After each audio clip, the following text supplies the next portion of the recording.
Hello everyone and welcome to the channel. In this video, I will show you exactly how to log out of Twitter. Firstly, open Twitter on your phone.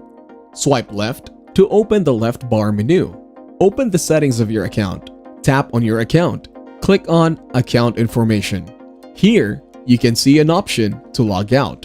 You can see your account information like your phone number and email address. From here, you can log out of your account. That is how you can log out of your Twitter account. If you are worried about someone else accessing your account, you can log out of all devices at once. If you want to take a break from Twitter for a while, you can deactivate your account.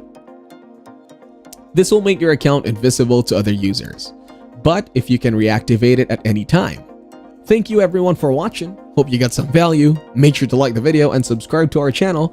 Leave a comment down below and I will see you in the next one.